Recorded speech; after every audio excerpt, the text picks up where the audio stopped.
scheduled will not be seen this evening in order to bring you this A&E special presentation. This program is brought to you in part by Ford Motor Company and by Mitsubishi Electronics.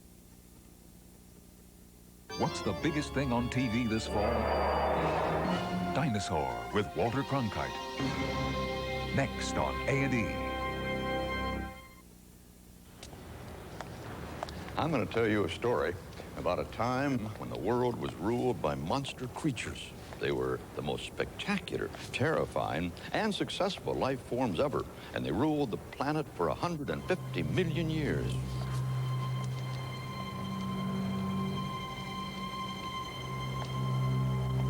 It's the story of the rise and fall of a fantastic empire and a small band of brilliant detectives who discovered the lost world of the dinosaurs. And we're going on a journey to retrace how those clever men uncovered the dinosaurs and the world they lived in. And do you want to come along? Yeah. I thought you might.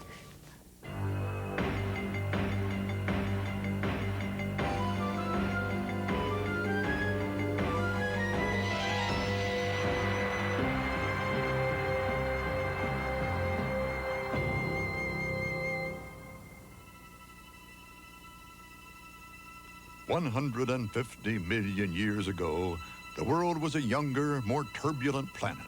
It was a time of terrifying prehistoric creatures, a time when dinosaurs ruled supreme. They were the lords of the earth.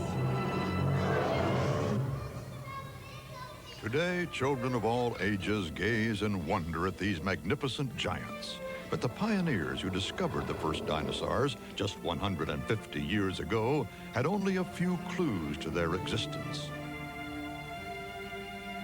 In fact, just one clue, a tooth, was to open a trail to a world no one even knew existed.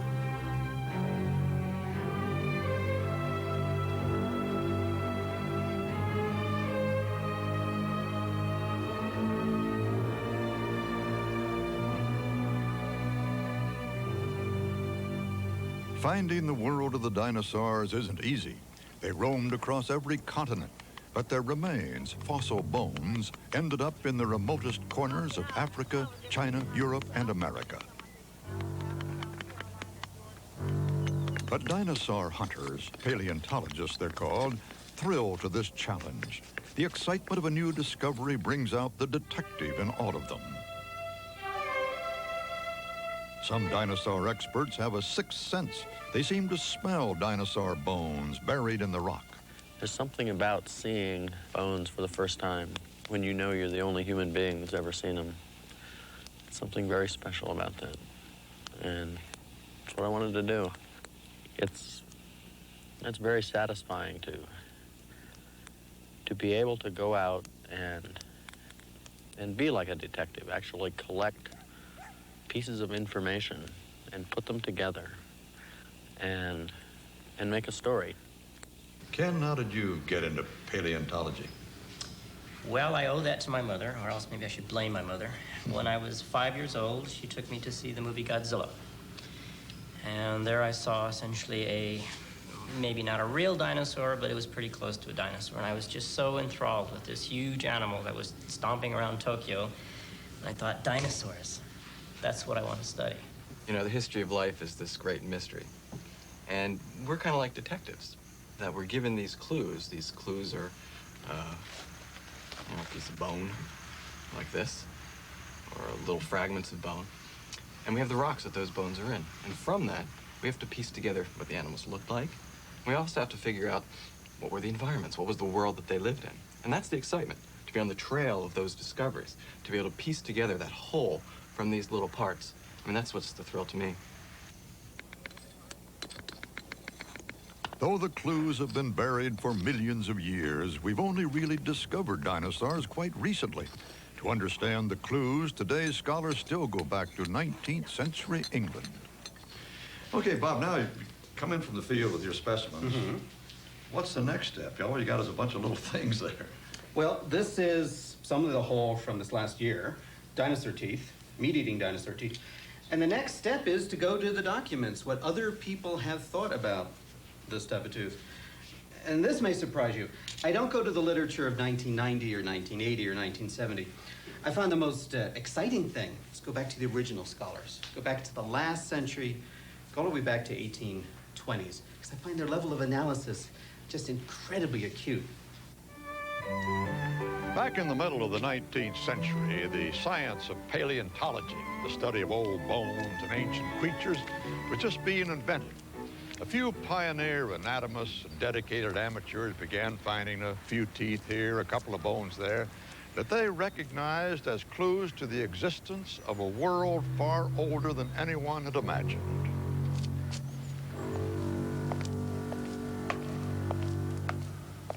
One man, William Buckland, was the first dinosaur detective. He had just one clue, a gigantic tooth which he acquired in 1817. To what sort of animal did such an enormous tooth belong? No such creature or teeth that size exists today.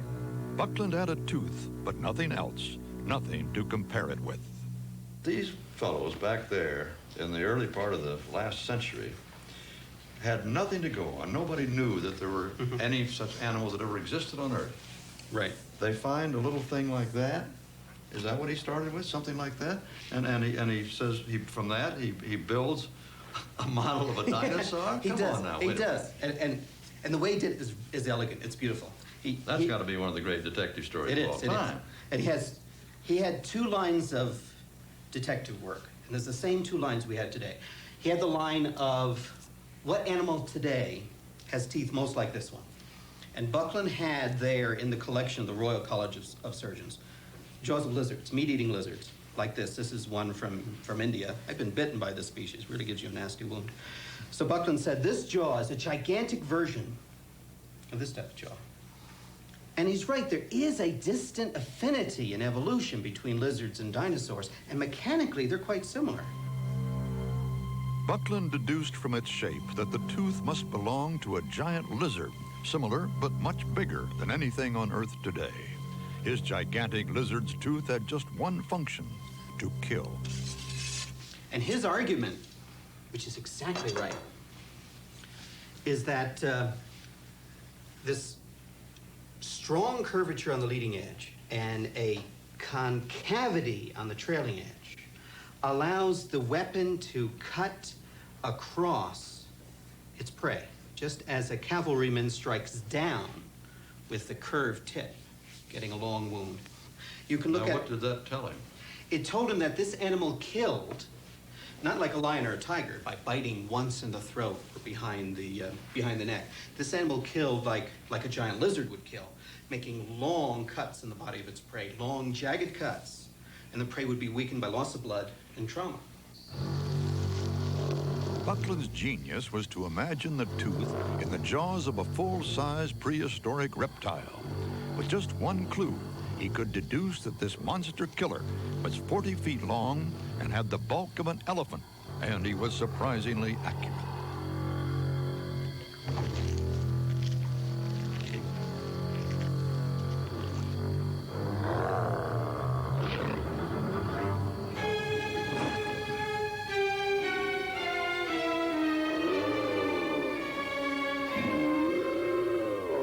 For Buckland, a teacher at Oxford University, the tooth raised more questions than it answered. Where did the animal fit into the scheme of God's creation? What sort of animal was it? With a 19th century passion for order, Buckland concluded that the tooth so like a lizard must have belonged to a huge reptile.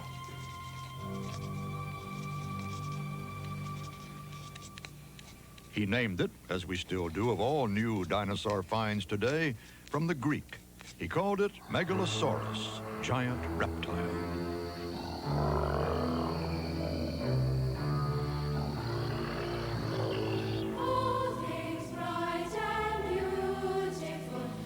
But Buckland was also a man of God. The church insisted that the earth was thousands of years old. Buckland's Megalosaurus tooth was definitely millions of years old. At the time of the biblical flood, 2 of every species were saved. Nothing God had created could die out. But if his megalosaur had existed, why wasn't it on the ark?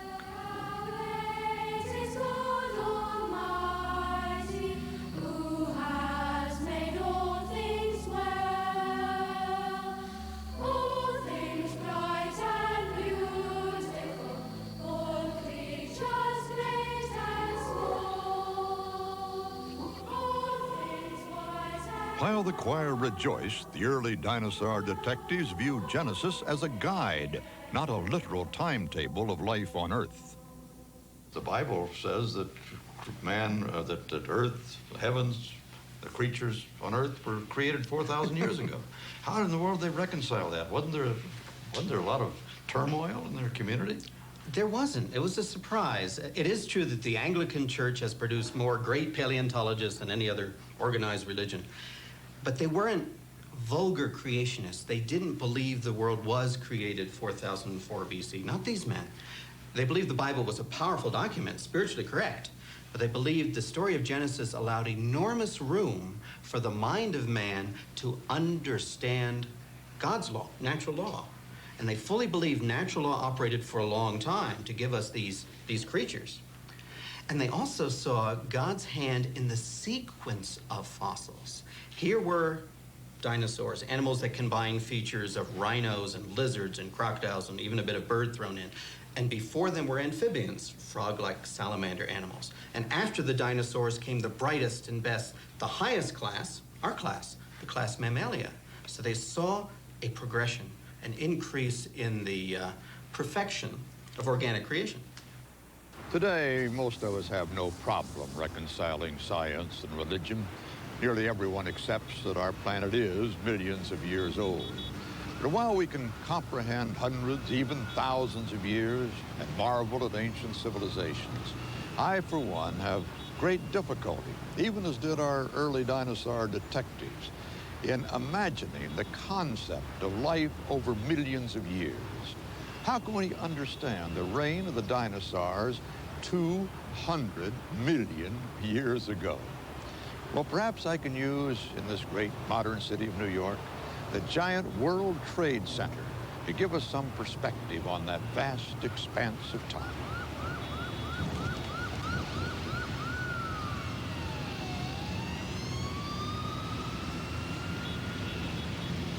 Here at the base, the Earth was formed 4.5 billion years ago. The first organisms emerged at 3 billion years. Worms and fish appeared 500 million years ago, and these were followed by the ancestors of mammals and reptiles 250 million years later. The dinosaurs appeared 210 million years ago, and they ruled for 150 million years. And then, some 65 million years ago, they vanished. Just 3 million years ago, we humans appeared. Our chapter is the shortest in the history of life, barely visible at the top. Dinosaur will continue in a moment here on A&E.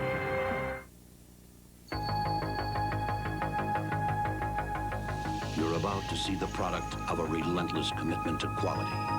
It started in the 80s and continues to build. Last April, Ford Motor Company unveiled the all-new 92 Mercury Grand Marquis and Ford Crown Victoria. And the innovation continues. In fact, 92 is our biggest new model announcement in years. September 26th at your Ford and Lincoln Mercury dealer. Amazing things happen when you make quality job one.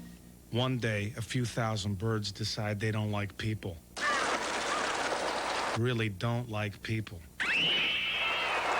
The people try to fight back. But eventually, the birds win. The difference between watching a movie on an ordinary television and watching it on a Mitsubishi home theater system is the difference between hearing about it and being there.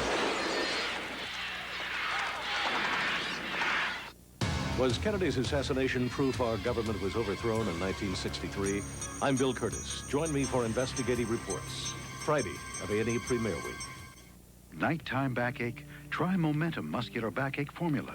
Momentum has extra medicine to help relieve your backaches so you can sleep.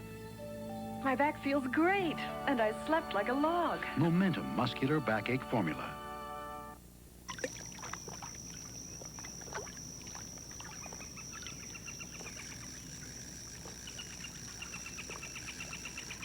One of the cleanest sources of electricity we have.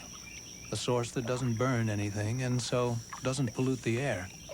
A source that emits no greenhouse gases and helps preserve our natural resources is nuclear energy.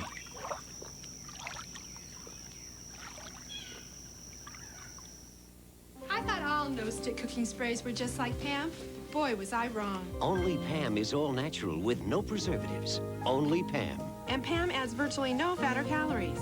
For healthier meals. All natural Pam, a healthier way to cook. We now return to Dinosaur. A year after Buckland named his tooth, a second vital clue was made public. A young country doctor, so the story goes, was making a house call. His wife came with him. While Dr. Gideon Mantell attended his patient, his wife Mary stumbled upon a second gigantic tooth. But this tooth, unlike Buckland's, was not the tooth of a killer, but that of an enormous plant eater. A tooth like this was found first by Gideon Mantell's wife, the first clue of a giant plant-eating dinosaur. Now, what Mantell did, he looked at the tooth. It was lizard-like in form, but it had this grinding surface. Here was an extinct animal that ground its food like an ox, he said. These weren't merely giant lizards. They were doing something that no lizard does today. They're grinding their food, which implies a much higher level of metabolism, much higher lifestyle. Buckland had found the saber-like tooth of a monstrous killer. Mantell's tooth, an entirely different shape, was clearly the tooth of a giant plant eater. Like Buckland, he had no idea what animal it was. Its long snout boasted 200 chisel-edged teeth, packed closely together to form a unique grinding surface, capable of reducing the toughest leaves and twigs to a pulp.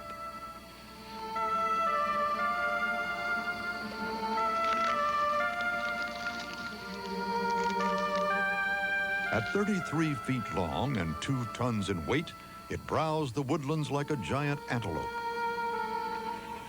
The Mantells searched further. Obsessed by their find, Mantell and his wife, like all good detectives, looked for more clues. Their patience was soon rewarded. And it was Mantell's genius that he could take small fragments, and he had bits of heads and bits of feet and whatnot, and give a sculptor the idea of a gigantic 4 or 5 ton animal that combined the features of a lizard with an elephant, with a rhinoceros, with a bird. It was a chimera. It was a wonderful mix-up a series of characteristics. The way Mantell did that was brilliantly simple. He looked for a living equivalent. What animal had a tooth similar to this find?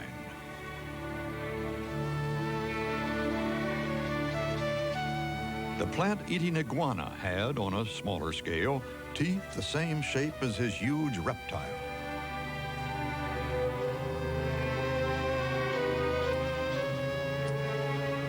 Mantell, with a few teeth and bones to go on, and the iguana as a guide, gave the world its first picture of a dinosaur.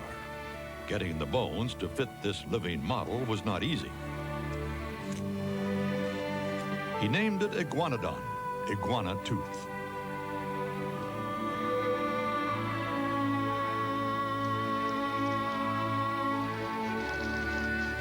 This was no ordinary lizard. There had to be more to the story. Buckland and Mantell concentrated on the teeth. That gave them a clue to these animals being giant fossil reptiles. What they hadn't really recognized was that in addition to the teeth were other bones, and the bones had some very distinctive characteristics. And what it took was somebody else to look at these specimens with fresh eyes. And that person was Richard Owen. In 1841, Britain's leading scientist, Professor Richard Owen, put both monster teeth on the map. With a pinch of cunning and an eye to personal publicity, Owen, observing the anatomy of the large mammals of our day, concluded that the fossil teeth must have belonged to a whole group of giants, now extinct. Richard Owen was a very competent comparative anatomist, very eminent in his field, and he reviewed all the fossil reptiles known in Britain at the time. And he said, yes, these are clearly giant fossil reptiles, but there's something very special about them. And that special thing is that they can walk around with their legs held directly beneath the body, not sprawled to the side as in a typical reptile.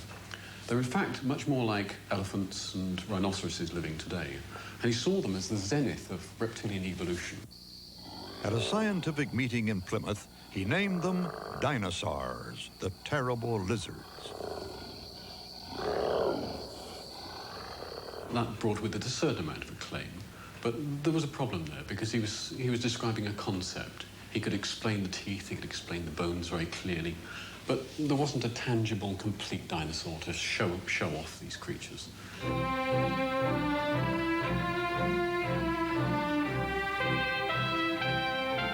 Owen hired the leading sculptor of the day, Benjamin Waterhouse Hawkins, to bring dinosaurs to life. From the fragmentary evidence, Hawkins built models that thrilled Victorian England. They were destined for Crystal Palace in London. It was the first dinosaur theme park ever built, and it still attracts the public today.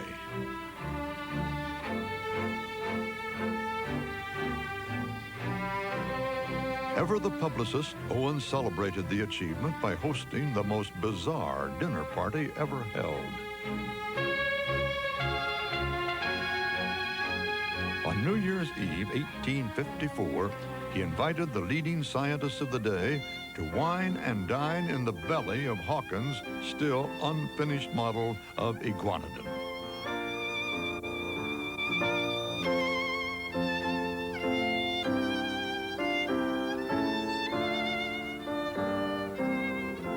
Through an alcoholic haze, the world's most eminent scholars could now picture prehistory in all its terrifying glory.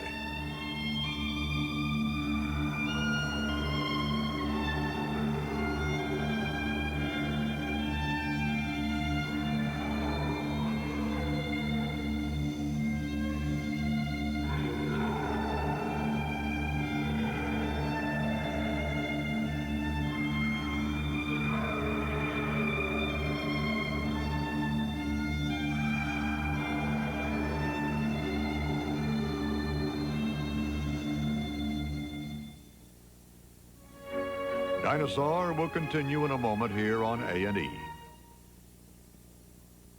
Hi, you been to Australia yet?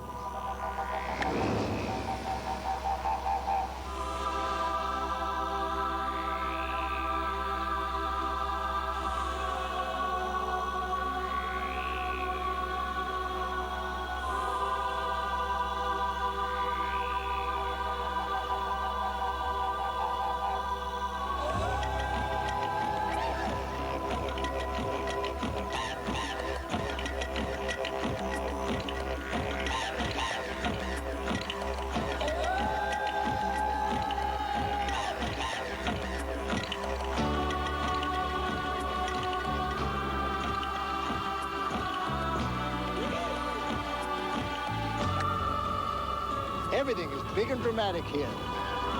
For your free copy of the Destination Australia book, call 1-800-288-8835. In the 80s, the Ford Taurus and Mercury Sable changed the shape of cars in America. And now, as a part of Ford Motor Company's multi-billion-dollar investment in the 90s, the 92 Taurus and Sable have been reshaped, refined, and re-engineered so that Ford quality comes shining through like never before, and just when everyone else thought they'd caught up. See for yourself September 26th at your Ford and Lincoln Mercury dealer. Amazing things happen when you make quality job one. One day, a few thousand birds decide they don't like people. Really don't like people. The people try to fight back. But eventually, the birds win. The difference between watching a movie on an ordinary television and watching it on a Mitsubishi home theater system is the difference between hearing about it and being there.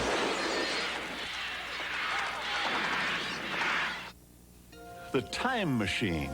We've all fantasized about it. Hop aboard and roar off into the future, or go back and relive a moment from our past. That's the idea behind A&E's Time Machine. We'll be there when history is made.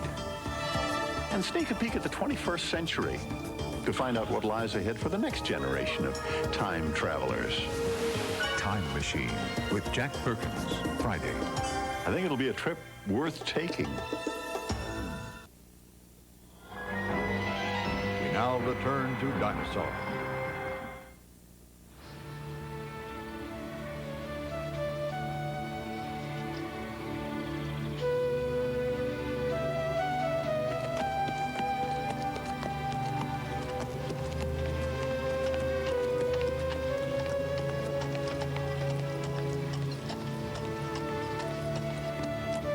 You might think that Central Park in the heart of New York City doesn't have much to do with dinosaurs. Well, you'd be wrong. The great British sculptor Waterhouse Hawkins, having modeled dinosaurs in England, was commissioned to come to America to build a dinosaur exhibition in Central Park. But it was not to be. Politics got in the way. Well, on the basis of his success with the giant monsters in the Crystal Palace, he thought that he might try something of the same sort in the United States, where dinosaurs were beginning to come out of the ground. So he made arrangements to set up a museum in Central Park, which he titled the Paleozoic Museum, somewhat patterned after the Crystal Palace, that is with a big arch of glassware like an aviary, and an island in the middle with life-size reconstructions of the animals in all their glory.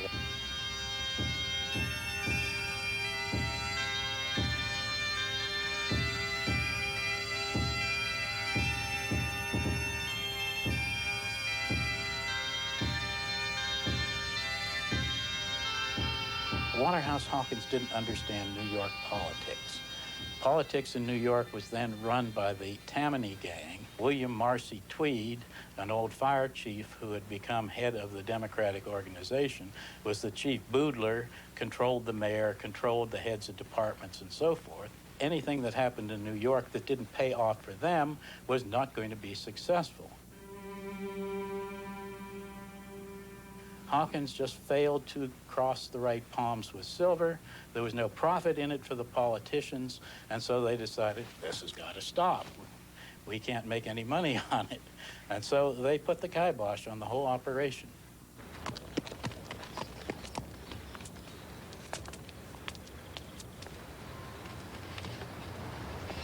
New York City boss William Tweed, through a mix of jealousy and town hall corruption, in 1871 ordered his henchmen to smash Hawkins' models with sledgehammers and to bury the pieces. To this day, they've never been found. But who knows? Hawkins' dinosaurs may be buried right here under my feet. Teeth formed the foundation for the early interpretation of dinosaurs, brought to life by sculptors like Waterhouse Hawkins in plaster and concrete. From the early teeth, exhibitions like the Natural History Museum in London have built world-famous collections. Sculptors and cinema animators use it as a reference library when building today's models. Ray Harryhausen created the monster in 1 million years BC. His Allosaurus, cousin of the infamous T-Rex, terrified Raquel Welch with its teeth.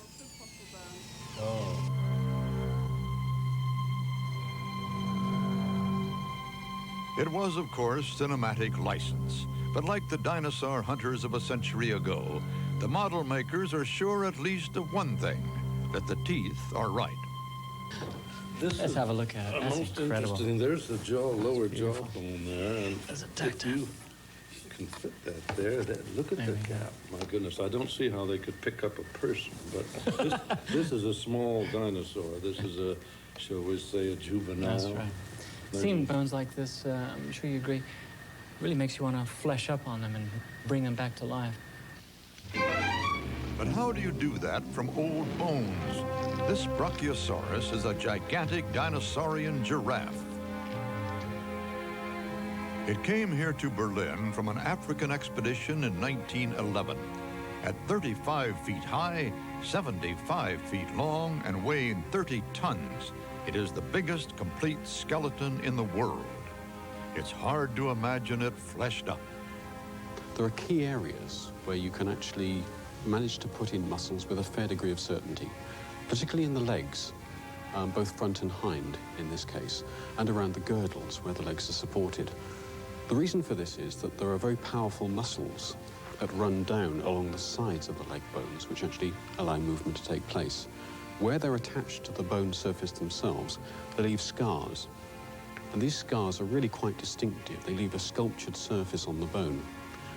For example, if you look at the top of the upper leg bone at the front of this animal, find a very large, prominent bone. And that is where the muscles that ran across the center of the chest are found. If you add these all together, what you can do is very easily and fairly clearly put together the muscles that supported the limb in the front and also in the hind limb. And in that way, you can build up a fairly accurate picture of the way in which the muscles actually fitted together on any sort of prehistoric animal.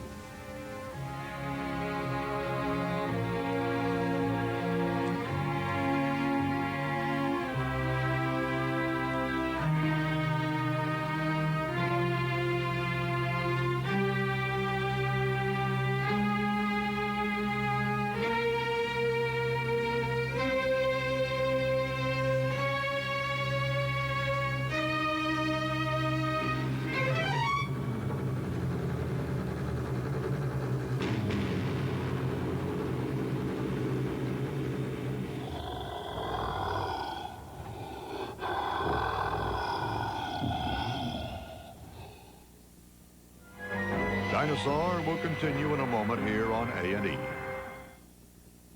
One day, a few thousand birds decide they don't like people. Really don't like people. The people try to fight back.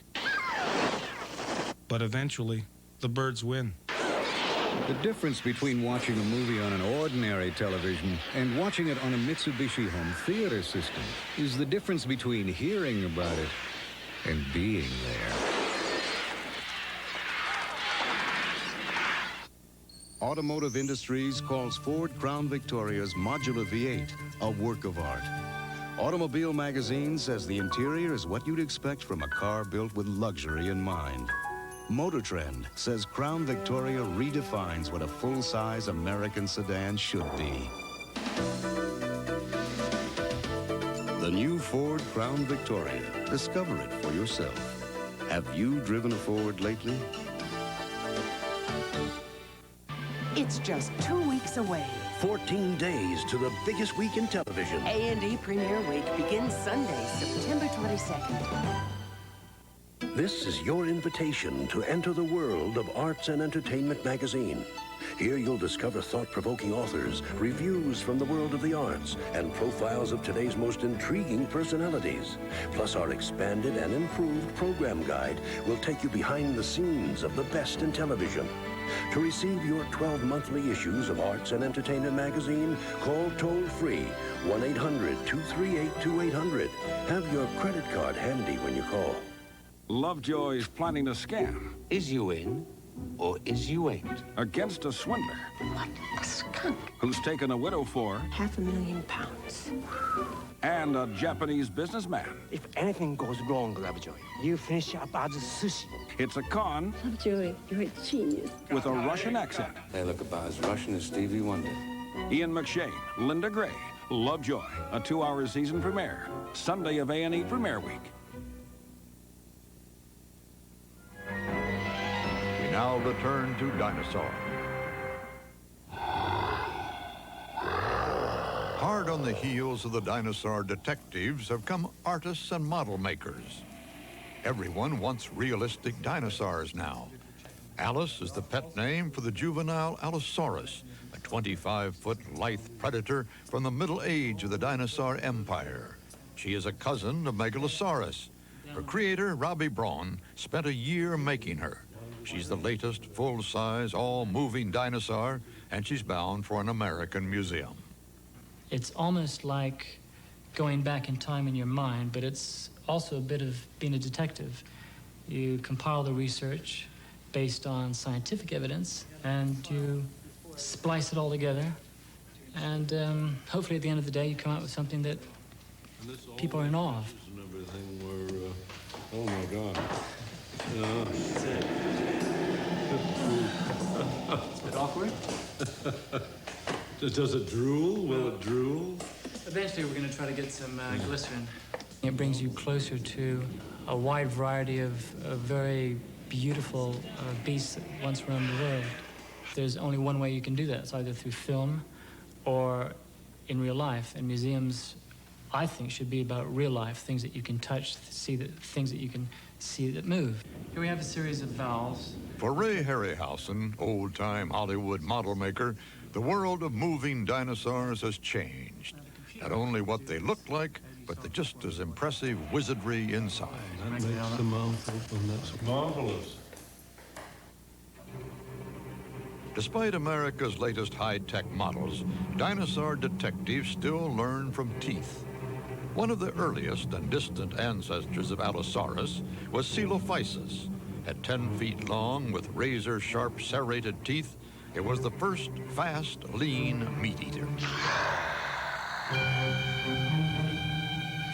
With sharp eyes, the slender legs of a sprinter, and a long tail for balance, Coelophysis ate anything that moved.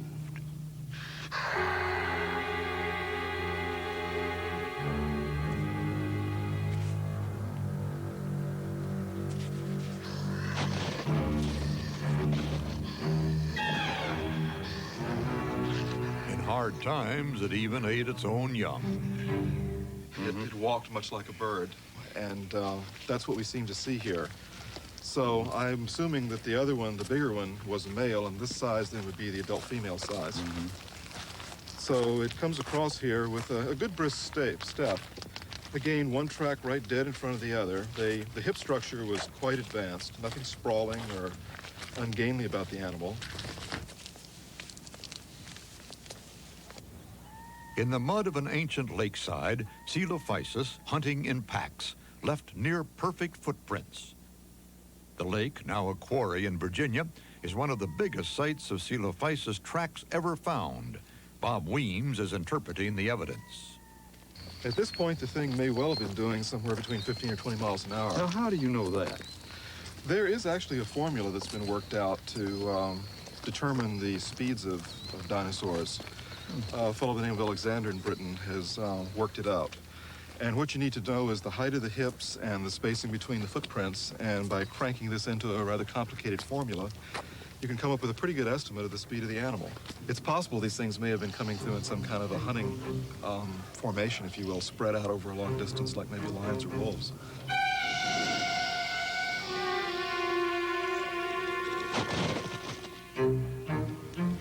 This is the footprint of a small meat-eating dinosaur called Coelophysis that lived 200 million years ago.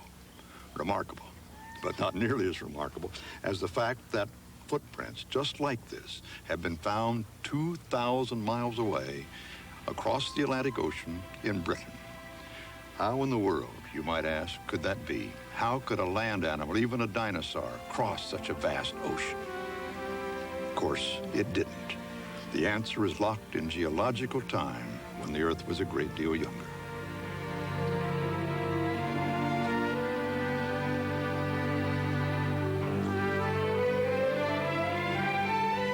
Across the Atlantic in Britain, dinosaur hunters are working on identical clues to the ones found in the quarry site in Virginia. Taken together, the clues from both countries reveal a picture of the physical world that dinosaurs lived in, far different from our own. Mike Bassett and his team are recording the evidence for the Museum of Whales before erosion washes it away. They're all much the same size. Yeah. I mean, here's that track. Look, he's turning away, look, isn't he? And he crosses another one coming the other way then. The most important thing to remember in making reconstructions of this kind is that the continents as we know them today simply didn't exist. Southern Britain and North America were joined together as part of the supercontinent of Pangaea. There was no Atlantic Ocean at all.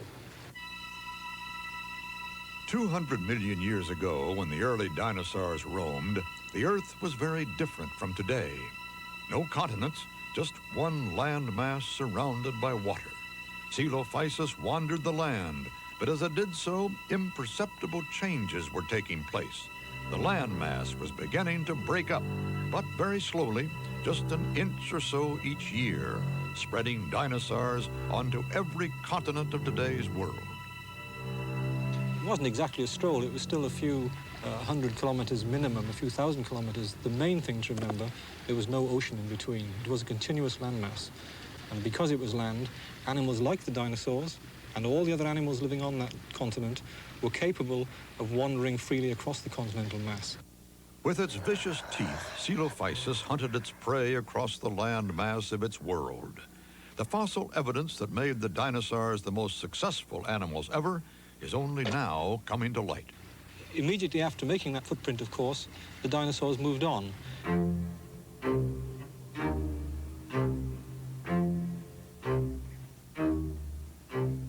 Eventually, those areas of wet mud dried up in the intense heat of the sun in the deserts that existed at that time.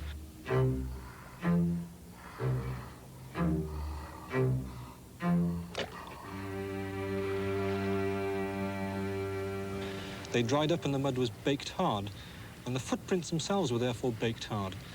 And eventually, more mud was washed across the desert and covered those footprints. And they were trapped in all time.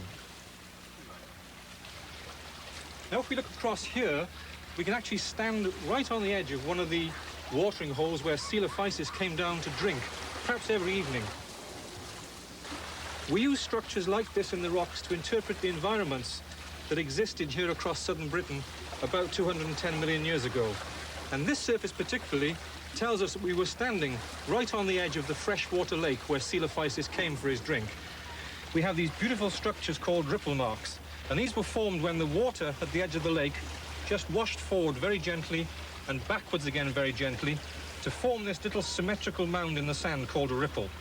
And it's these kinds of structures that we use in the rock record to interpret the environments that the dinosaurs lived in all that time ago. It was very hot to start with. Coelophysis and its relatives lived in the low hills just to the north of here, probably where there was vegetation and probably therefore where it was slightly cooler. But the big problem he had, I would think, was that there was very little water around. And so he came down onto the hot desert flats when there were flash floods that flooded the lakes and flooded the streams, and he was able to use these environments to water.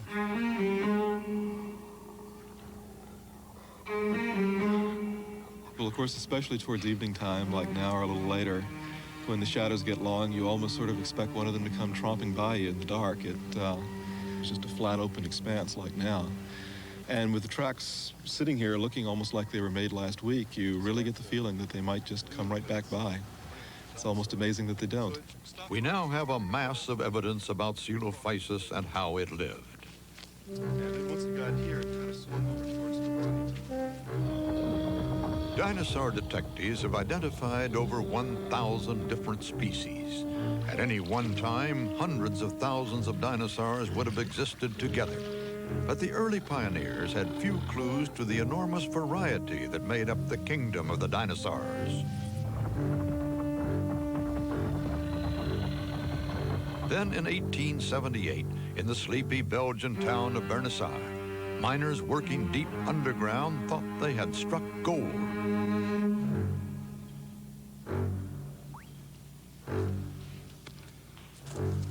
Alas for them, they had found fool's gold, part of the disintegrating remains of fossil bones, worthless to them, but a veritable treasure trove to the dinosaur detectives.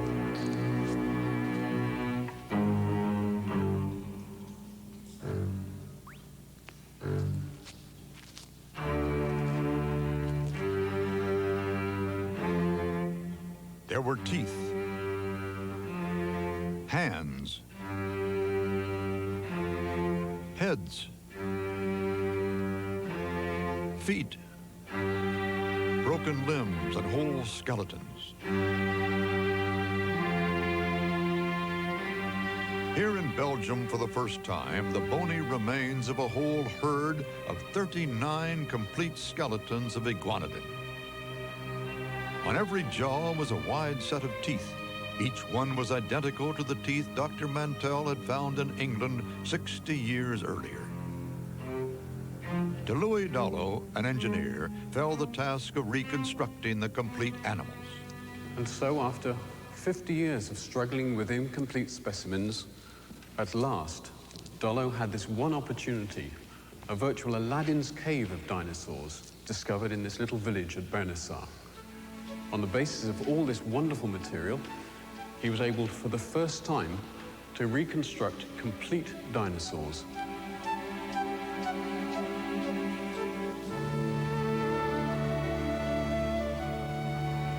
Dollo was an obsessive man. He had a very narrow focus on dinosaurs. He wasn't just interested in the shapes of the bones. He was interested more in the way these were actually put together to make a real living, breathing animal.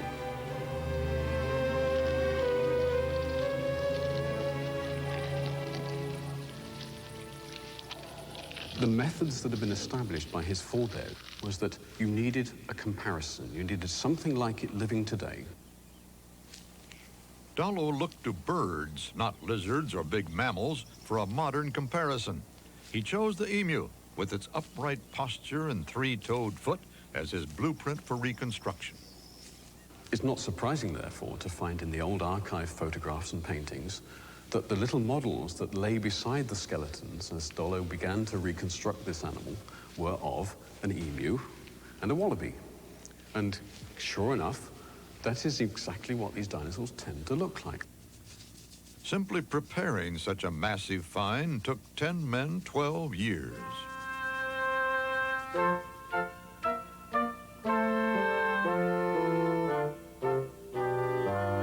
It required a huge laboratory. And so Dollo had a big team of workers and conservators actually involved in the simple chipping out of these specimens. Dollo did two very important things when he was reconstructing these dinosaurs. First of all, he had complete skeletons, which allowed him to do classic dinosaur restorations using armatures to actually produce a mounted skeleton, which provided the first visual image of dinosaurs. The other thing which he did, which was really quite unique, was to actually use some of the skeletons collected in Dinosaur and reconstruct them as they would have appeared in death.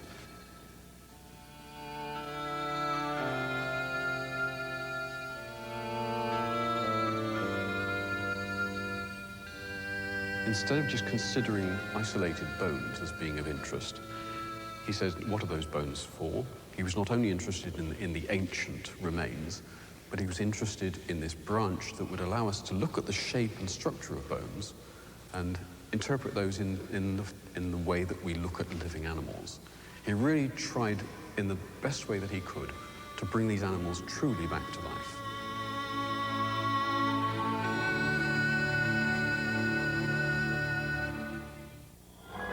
Dinosaur will continue in a moment here on A&E.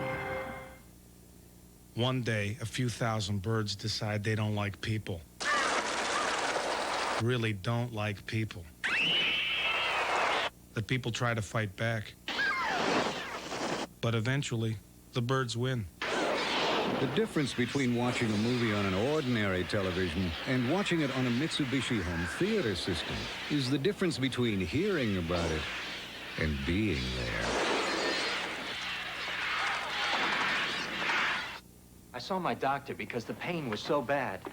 I was afraid I needed surgery for my hemorrhoids. I was itching. The burning was awful. But my doctor said my hemorrhoids weren't serious. I didn't need surgery. He told me it was time I started using Preparation H. Preparation H helps shrink swelling of inflamed hemorrhoidal tissues and often brings relief from pain, itching, and burning for hours. What a difference Preparation H makes. Doctor recommended Preparation H.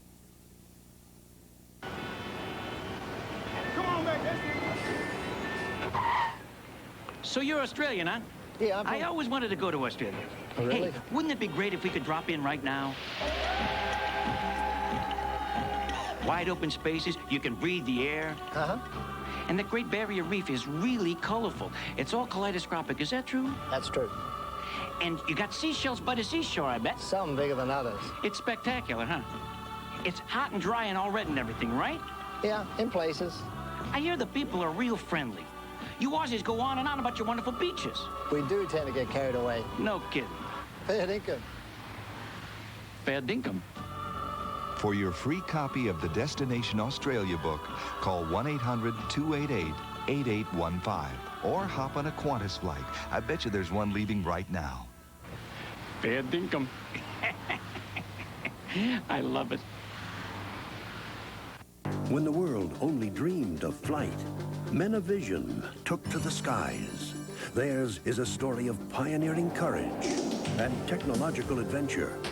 From air transportation to our nation's defense, witness the evolution of flight through the eyes of the aviator. Neil Armstrong soars to new heights as he takes you through a living history of aviation. First Flights, Wednesday of A&E Premiere Week.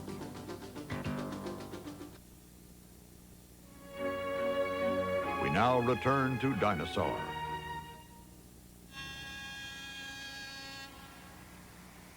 In 1990, the most complete skeleton of the king of dinosaurs was uncovered in America at a dig in Montana.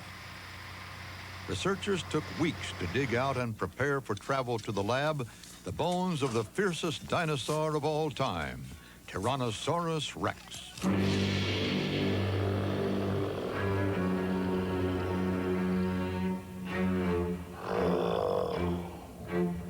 animal died in a stream bed, and the lower jaw had separated from the skull up there. How large was the whole animal?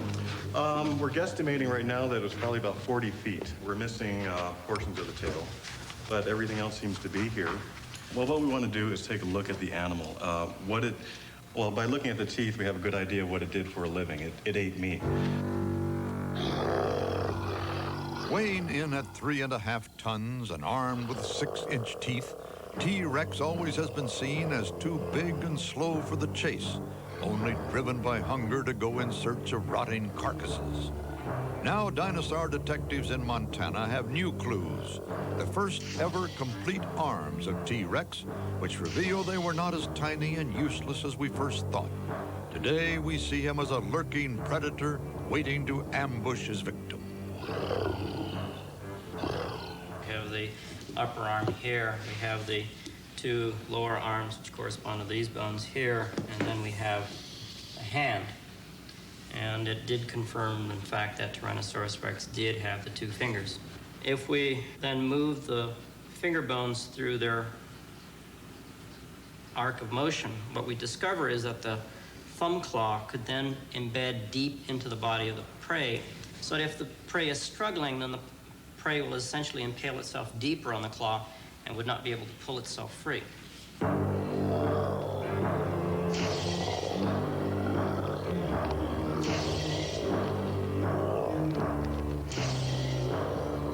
Matt, I understand that in reconstructing a model of this, you determined that there was a lot more strength in these things than had ever been believed before.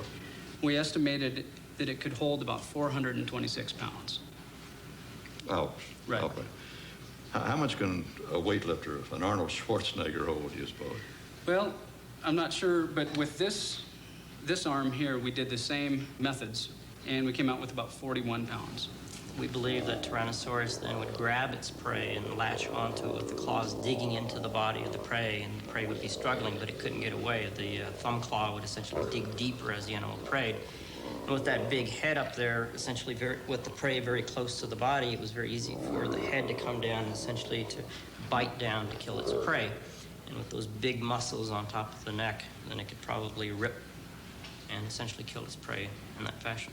You're making Tyrannosaurus rex sound like a pretty mean beast. He was definitely the king of the beasts. From only 8 skeletons ever found, we now know that T-Rex was an intelligent, finely balanced animal with powerful hind legs, acute vision, and a voracious appetite. His jaws were lined with teeth which were long, sharp, and curved. They are the largest teeth of any meat eater that has ever lived. Teeth very similar to those of Tyrannosaurus were those described by William Buckland, who began our detective story, and in one sense at least, brings our story full circle, for T-Rex lived right at the close of the reign of the dinosaurs.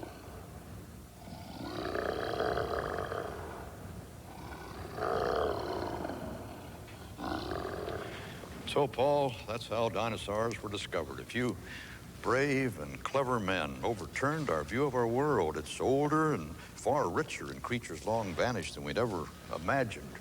They found the skeletons, all right, But skeletons, you know, don't really tell us very much about flesh and muscle and skin and color, do they? What do these things really look like? Well, our dinosaur detectives are going to tell us next time.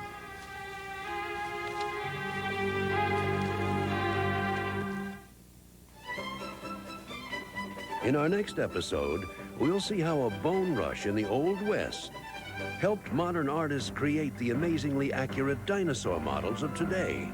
Join us for The Tale of a Bone, our next episode of Dinosaur.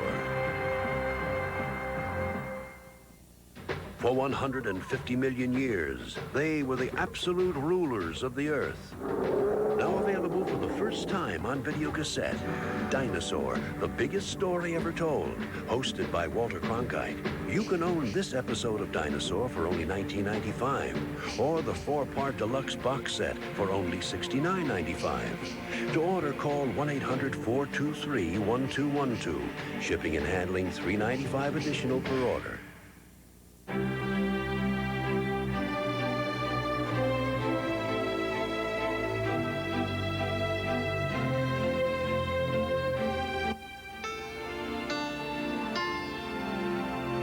This is Walter Cronkite. Join me again tomorrow evening for Dinosaur, here on A&E. Now, stay tuned for Nomads, next on A&E.